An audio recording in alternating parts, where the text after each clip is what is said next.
My dear brothers and sisters in Jesus Christ, my greetings and my prayers to each and every one of you.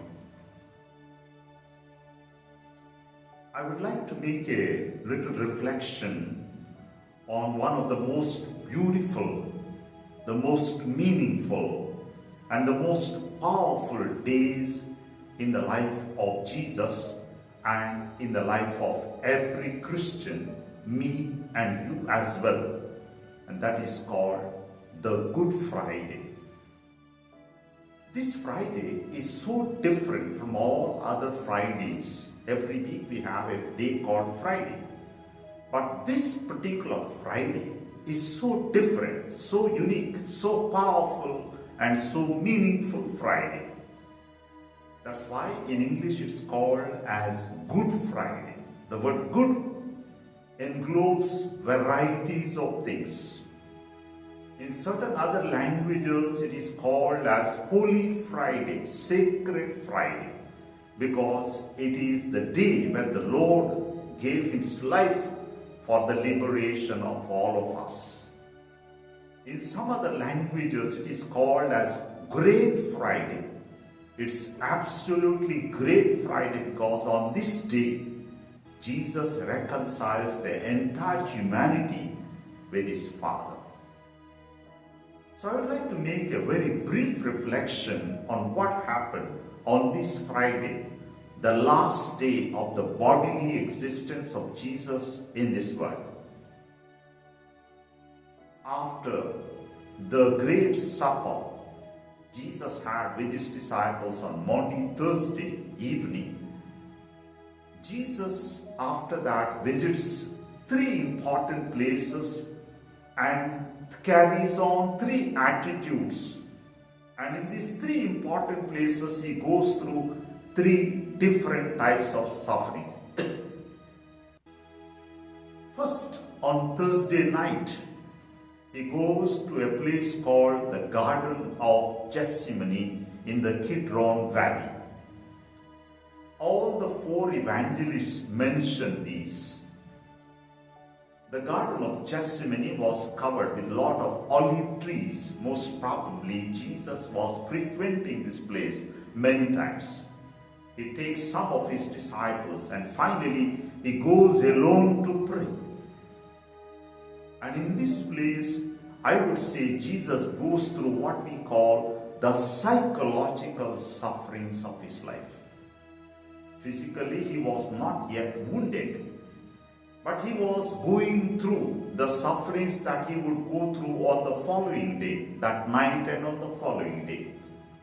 And He goes through a terrible tension. He goes through a terrible anxiety, feeling of worry, feeling of fear. So much so, the evangelist says he started sweating blood. He felt loneliness in his life. He felt that he was alone. He felt that something terrible was going to happen to him. And in this anxiety he prays, Father, if it is possible, remove this chalice from me. It is very difficult, impossible. What attitude did Jesus carry in these moments of psychological sufferings? Jesus carried an attitude of surrender. He says, Father, not my will, but Thy will be done. And this was possible for Jesus thanks to His prayer. He prayed and He got that spiritual support. The attitude of Jesus is so encouraging. Then I would say the second place Jesus visits, it's not just one place, perhaps several places, is the way of the cross. He had before that several trials. Trials by the Jewish authority, trials by the Roman authority. And finally he was condemned to death, carrying the cross. And the way of the cross, maybe it was around 1 kilometer, 1.5 kilometers. And in this way of the cross, Jesus goes through another type of suffering, what I call the physical suffering. It started before the way of the cross. Here he went through terrible physical pain. He was beaten, wounded. He fell so many times.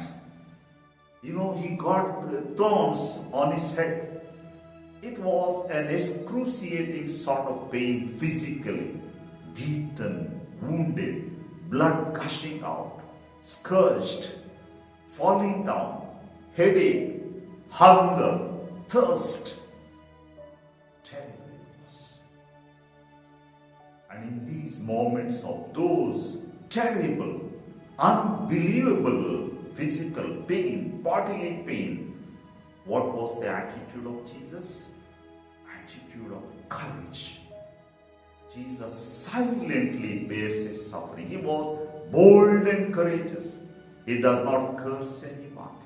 He does not find fault with anyone. Rather, he sympathizes with the people. Rather, he comforts other people who are suffering. An attitude of courage and silence, my dear brothers and sisters.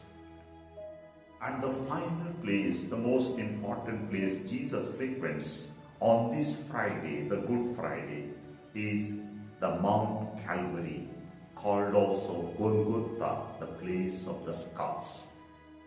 It is in this place where Jesus was crucified, and he goes through what I call the spiritual sufferings, the psychological sufferings, the physical sufferings, and here the spiritual suffering. What is this spiritual suffering?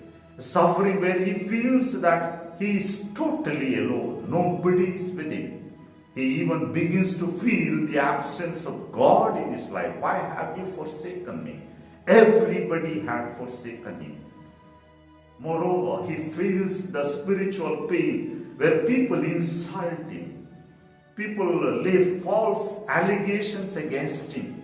People who had benefited his miracles, people who had heard his wisdom, they insult him, they spit upon him, and he feels the shame of it. He feels the shame of being reduced to the state of nakedness. He feels abandoned by every person. That is the spiritual suffering he goes through. And what is the attitude of Jesus? Attitude of Jesus is self-surrender. Father, into thy hands I commit myself. I surrender myself. My dear brothers and sisters, I said this is the last day of the life of Jesus in this world. And the three most important places, the Garden of Gethsemane, the way of the cross, and finally the Calvary. The three types of suffering, physical, psychological, and spiritual suffering. In all this we feel the attitudes of Jesus, courage, self-surrender, and the power that he draws is from his prayer. My dear friends, on a day like this, all of us go through sufferings.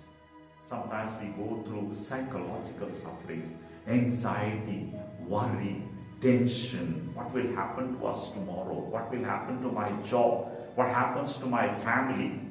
And very often we are disgusted. We feel angry and irritated. Sometimes we go through physical suffering, pain, sickness. So many people in the hospitals, operations, regular medications, sometimes hunger and thirst, sometimes no place to stay. Sometimes, bodily pain increases day by day.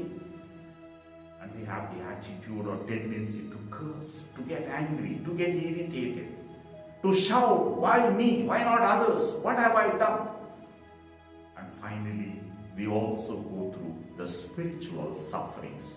Sufferings of being alone, abandoned by everyone, including my family people. Sometimes even abandoned by God. Sometimes the feeling of shame, loneliness. And at this moment we feel, what's the use of living? It's better to die. We get disgusted. And so many people get into varieties of sicknesses, alcohol, drugs, and even suicide. This is the moment, my dear brothers and sisters. As we go through these types of suffering, let us focus our eyes on the person of Jesus, The most consoling moments of our life can come from the cross, where our Lord is hanging for us. And Jesus is with us. When we suffer, He suffers with us. When we suffer, He walks with us. When we suffer, He dies with us and dies for us. It is so comforting to look at Jesus crucified. Let us look at Him. Let us get consolation from Him. Let us get health from Him. Let us get spiritual nourishment and courage from Jesus. Lord Jesus, I thank you for dying for me. Lord Jesus, I thank you for suffering for me. Lord Jesus, I thank you for everything that you have done. As I live this day of the Friday that you suffered, allow me the attitudes that you carried to have in my life. Strengthen me, strengthen my faith, strengthen my weaknesses so that I may become comforted with your sufferings. I ask you, Lord, to bless every person in this world who is going through difficult moments so that they will be comforted by your cross. Thank you, Jesus. May the Lord bless all of us. Amen.